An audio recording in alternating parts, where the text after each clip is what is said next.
आज बहुत सारे बच्चों का ये क्वेश्चन रहता है, सर हम पढ़ाई तो करते हैं लेकिन याद कुछ नहीं होता, कहीं ना कहीं हमारा मन भटकता रहता है। तो आज मैं उन्हीं बच्चों के लिए स्पेशली वीडियो लेकर आया हूं और इस वीडियो को अंत तक जरूर देखें। आज अपन इसी टॉपिक पर डिस्कस करेंगे और अगर अच्छा लगे वीडियो तो चैनल को सब्सक्राइब करना ना भूलें।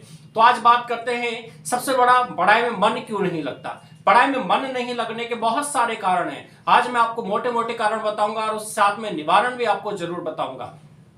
तो सबसे पहले कारण क्या क्या है। कारण ये है कि आपका माइंड सेट जो है वह कहीं ना कहीं पूरी तरह से प्रिपेयर नहीं है। आपका माइंड सेट जो है आपने नेगेटिविटी से ज्यादा भर रखा है। कहीं ना कहीं आपका एनवायरमेंट कंडीशन ऐसी नहीं है कि जहां आपको अच्छे से पढ़ाई हो पाए। कहीं ना कहीं आपकी फूड जो डाइट है वो कहीं ना कहीं क्या है, प्रॉपर तरीके से नहीं है। और एक आपकी नींद। अगर बात करूं मैं सबसे पहला टॉपिक माइंड सेट का, तो आपका माइंड सेट आपको क्लियर रखना पड़ेगा कि मुझे इस गोल को अचीव करना है और कितने टाइम में अचीव करना है। तो उसी अकॉर्डिंग अपना माइंडसेट तैयार कर लें कि नहीं, मुझे आज इस चीज को पढ़ना है तो पढ़ना है, चाहे दिन हो चाहे रात हो। आज मुझे टॉपिक को क्लियर करना है तो करना है, कल के ऊपर नहीं छोड़ना। जो बच्चे कल के ऊपर छोड़ देते हैं वह जीवन में कभी सक्सेस नहीं हो सकते। इसलिए जो आज मैंने डिसाइड किया है कि आज मुझे ये गोल डिसाइड करना है तो करना है, ठीक है। जैसे मान के चलोगा आपको एक 4 महीने बाद में या 1 साल बाद में आपका एग्जाम है, तो 1 साल का टाइम टेबल आप पहले ही बना कर रखें और रोजाना डेली का आप टाइम टेबल बना के रखें कि आज मुझे ये टॉपिक पढ़ने है और आज मुझे ये अचीव करना है गोल। तो रोजाना का एक छोटा छोटा गोल बनाना स्टार्ट कर दे कि आज मुझे ये टॉपिक करना है, आज मुझे ये टॉपिक करना है, आज मुझे ये टॉपिक करना है। तो ऑटोमेटिक आपके टॉपिक क्लियर होते जाएंगे और ऑटोमेटिक आपको याद होता चला जाएगा। बच्चों का सबसे बड़ा टेंशन का कारण क्या है कि उनका पता नहीं है कि मुझे पढ़ना क्या है। साल भर निकल जाता है लेकिन बाद में उनको पता चलता है अरे यार मैं पढ़ लेता। तो सबसे बड़ी चीज है कि आपको एक गोल डिसाइड करना पड़ेगा, अपने टाइम अकॉर्डिंग गोल डिसाइड करना पड़ेगा। तो सबसे पहले आपको माइंड सेट तैयार करने पड़ेगा।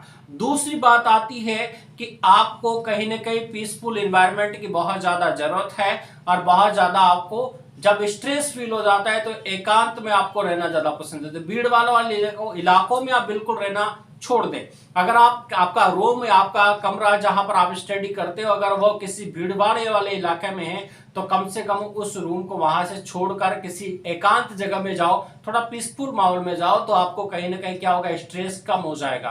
क्योंकि जब माइंड शांत होता है, मन शांत होता है, तो कहीं ना कहीं स्ट्रेस क्या हो जाता है, कम हो जाता है। तो दूसरी बात क्या है कि आपको कहीं ना कहीं क्या है, पीसफुल माहौल में रहने की आवश्यकता है। अपना एनवायरनमेंट ऐसा रखो कि आपको बिल्कुल शांत रहो।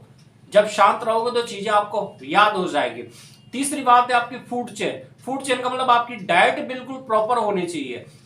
जितना आप सात्विक खाना खाओगे, जितना आप अपने डाइट में प्रॉपर चीजें रखोगे, विटामिन प्रोटीन, ठीक है, मिनरल्स वगैरह जितने भी आप चीजें रखोगे उतना आपको बेस्ट होगा। और सबसे स्टूडेंट से मैं यही कहूंगा भाई, खाने के साथ साथ सलाद भी जरूर खाएं, क्योंकि उससे क्या है, डाइजेशन सही रहता है, गैस नहीं बनती पेट में। तो कहीं ना कहीं जो सिटिंग व्यवस्था है वो आपकी लगातार प्रॉपर बनी रहेगी। क्योंकि बाद में क्या है, पेट को पकड़ के बैठे रहते हैं कि अरे यार मैं तो बैठ ही नहीं पा रहा, अरे यार मैं तो इधर उधर टेढ़ा मेढ़ा होता रहता हूँ, ठीक है। तो वो प्रॉपर तरीके से आपकी पढ़ाई वहां पर नहीं हो सकती। तो कहीं ना कहीं आपका जो फूड डाइट है वो बिल्कुल प्रॉपर होनी चाहिए, बिल्कुल लाइट होनी चाहिए। ज्यादा हैवी खाना खा लोगे तो आप पढ़ नहीं पाओगे, बैठ नहीं पाओगे लंबे समय तक। इसलिए खाना भी बिल्कुल लाइट हो और प्रॉपर डाइट हो। एक जो प्रॉपर डाइट होती है, जो साइंटिफिक रूप से जो डाइट होती है, उसी को आप फॉलो करें। तो सबसे बड़ी चीज है आपकी डाइट, क्योंकि डाइट अच्छी होगी तो आपका मन अच्छा होगा और कहीं ना कहीं आपका माइंड सेट भी बहुत अच्छा होने वाला है। तो आपकी डाइट पर ज्यादा फोकस हो।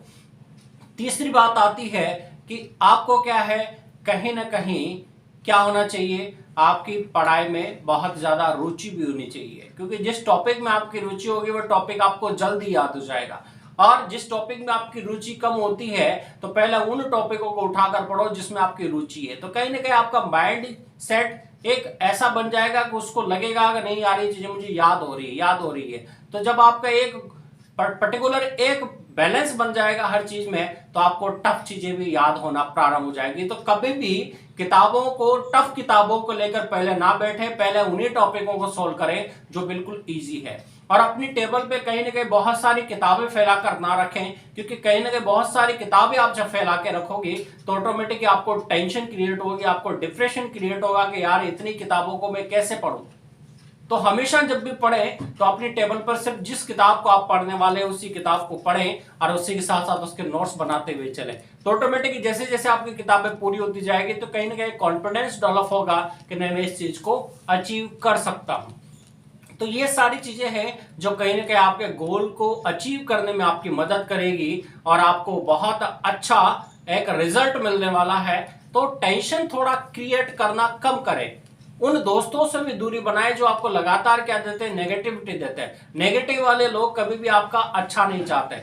हमेशा अपने आप को पॉजिटिव रखें, हमेशा अपने आप को एक गोल दे दें कि नहीं मुझे इस गोल को अचीव करना है। एक छोटा गोल देने की कोशिश करें कि मुझे आज ये काम करना है, मुझे कल ये काम करना है, परसों ये काम करना है। जब अपने माइंड सेट को आप बिजी रखोगे तो ऑटोमेटिकली आप हर गोल को अचीव कर पाओगे, हर तरह की टेंशन से आप दूर रहोगे। क्योंकि जितना मन फ्री होता है ना उतनी टेंशन ज्यादा आती है। तो मन को हमेशा बिजी रखो और थोड़ा इजी रहो, जितना बिजी रखोगे उतना इजी रहोगे। इसलिए सबसे बढ़िया चीज है अपने आप को आगे बढ़ाने की कोशिश करो और अपने आप को मोटिवेट रखो कि मैं इस काम को कर सकता हूं, मैं ही नहीं करूंगा तो कौन करेगा।